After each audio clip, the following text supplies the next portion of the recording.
Right now, two households in America have the exact same number sitting in their accounts, $250,000. One of them feels rich. The other one is quietly panicking at the kitchen table. Same number, completely different lives, and the gap between them has almost nothing to do with the money itself. So if you've ever checked your own net worth and had no idea whether it's good, bad, or just normal, you're not behind, you're normal.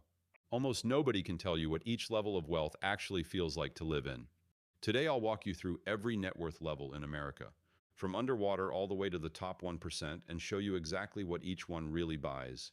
Let me set the table for you. Net worth is a simple idea: everything you own minus everything you owe. But the number on its own tells you almost nothing. What matters is what that number unlocks: how you sleep, what breaks your week, what you can say no to. So I'll take you level by level. At each stage, I'll show you the real national data, what life looks like there, and the quiet line where everything shifts. Before we climb, here's one number you need to throw out. You've probably heard the average American household is worth over $1 million. That's true.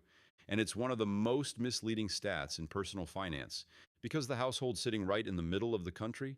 Per the Federal Reserve's most recent data, it's worth around $193,000, not a million.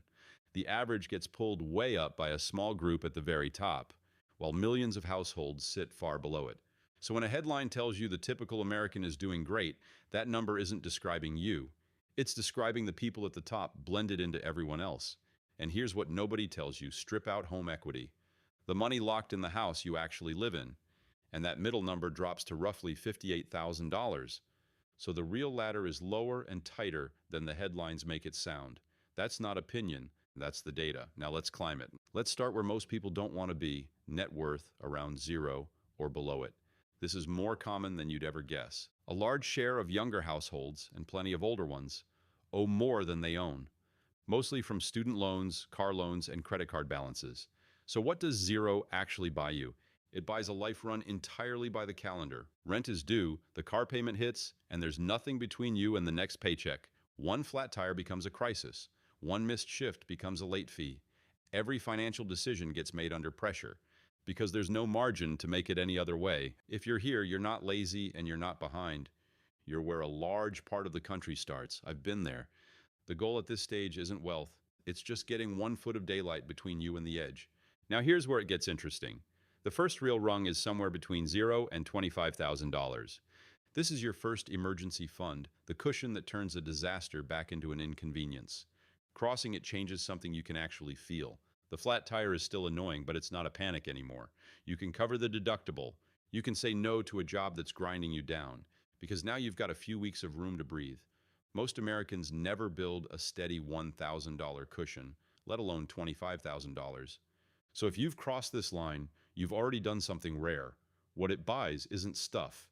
It buys a slower heartbeat, and that quiet shift from reacting to choosing is the first time money starts working for you instead of against you. From $25,000 to $100,000 is where traction kicks in. This is the stretch where your money finally starts doing some of the lifting. A retirement account that's been quietly growing, a little equity in a car you actually own, maybe the start of a down payment. Life here looks stable from the outside, and mostly it is. But it's also where a trap shows up. This is the bracket where people feel like they've made it and start spending like it. Newer car, bigger apartment, all the upgrades. The income went up, so the lifestyle went up right alongside it, and the gap between earning and saving never actually widened. And the savings that got them here quietly stall out. Stay with me on this one, because the people who keep climbing aren't the ones who earn the most. They're the ones who hold their lifestyle steady while their net worth keeps moving. The math is right there. The money you don't spend is the money that compounds. But here's what nobody tells you about the next stretch. From $100,000 to $250,000 is where the typical American household actually lives. Remember that middle number, around $193,000? It lands right here.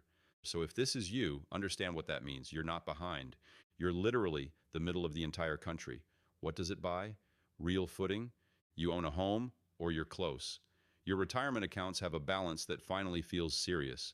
You can take a vacation without it landing on a credit card. A layoff would hurt, but it wouldn't end you. You'd have months, not days.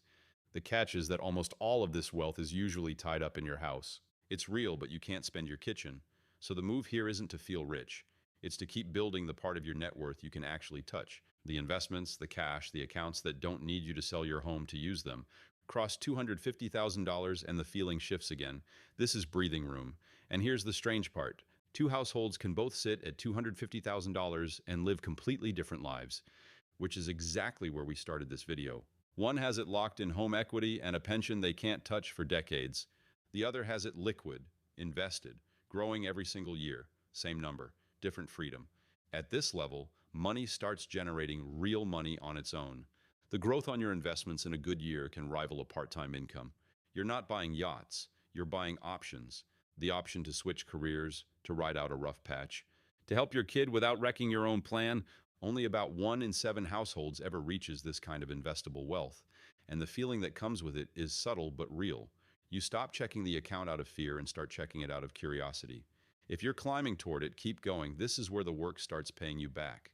From $500,000 to $1 million is the quiet wealth mark, the level nobody makes a headline about, but the one where the conversations around you start to change.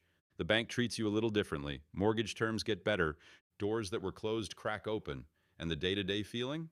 It isn't excitement, it's silence. The 2 a.m. money math finally stops. You wake up, the fridge can die, the job can wobble, and you'd handle it. That's what $500,000 to $1 million actually buys, not a flashy life, but a calm one. The cars in the driveway probably aren't new. The vacations are nice, not extravagant. From the curb, this household looks exactly like the one 2 tiers down.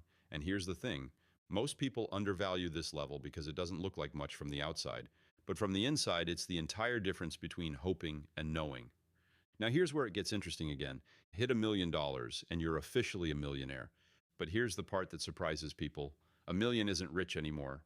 Around 18% of American households have crossed the $1 million mark, and to crack the top 10% by net worth. The data now points to somewhere closer to $1.8 million or $2 million. So a millionaire today is comfortable, secure, ahead of most, but not the private jet picture in your head. What this tier buys is real independence. Work becomes a choice years before retirement age. You can fund college, carry a mortgage without losing sleep. And weather almost anything short of a true catastrophe. You can be generous on your own terms, help family, give to what matters to you, without it knocking your own plan off course. The lifestyle still looks ordinary from the curb, a regular house, a regular car.